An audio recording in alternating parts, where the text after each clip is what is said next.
I may not have been alive for the building of the pyramids or God's descent from heaven, but sadly, I am here for the fatification of America. Let's get into it, Limes.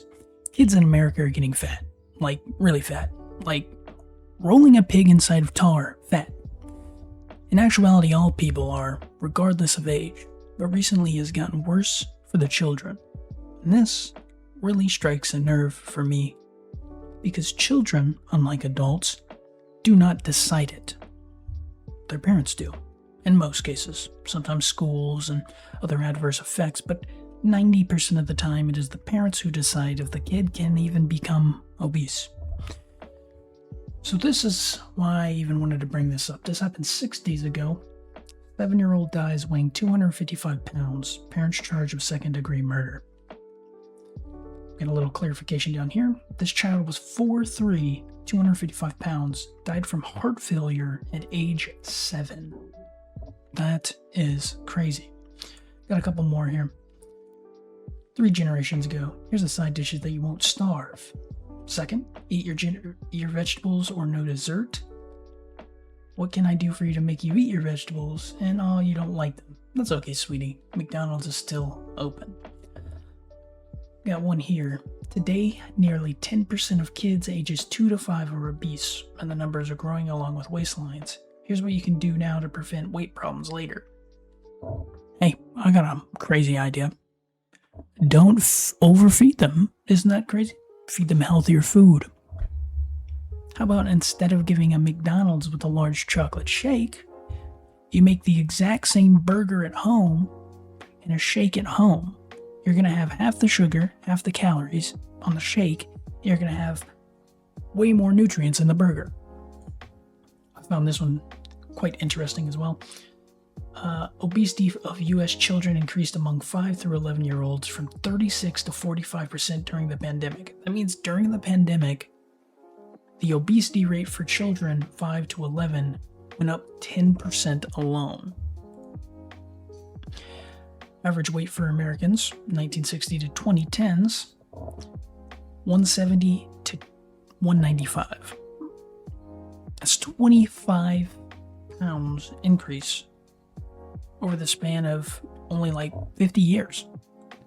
And then this one. This one I found quite interesting as well. Most common forms of physical activities among children, 2020. 62, free to play in yard. Taking walks, free to play in the house. Bike riding, free to play in the neighborhood. The one that stands out the most to me is free play in the house. You're telling me only half of the kids are allowed to play in their home. Because this doesn't assume, oh, well, these kids are, outside or homeless or this, that, or the other. This says free to play in the house. So this study was done on kids with a house. Only half of them are allowed to play in their own home. That is crazy. So we have kids being able to play less in the most safe areas, and we have kids who are being overfed by their parents. It is quite literally child neglect. It is quite literally, at its core, abuse. We let it go on. We have it shoved in our face in media, and you see this a lot of times.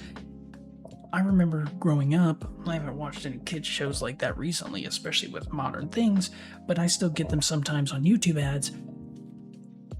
It is very common that if the algorithm thinks you are younger, it will shove in your face ads for these places. For example, a big one that was going around for a little bit there was the one-piece meal from Popeyes was being shown roughly 70% more likely to children. Because they knew that, oh, Luffy, here, come get the bento box. The bento box had like 2,000 calories. It is a sad day for America when obesity goes after the children before anyone else. But yeah, I just want to get on here and talk about that. Really, it was this that really caught my attention. A 7-year-old weighing 255 pounds is insane to me.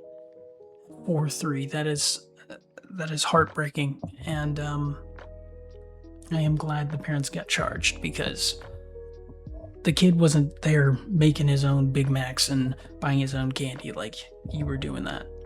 So yeah, Hope you all have a great day, and I'll see you in the next one.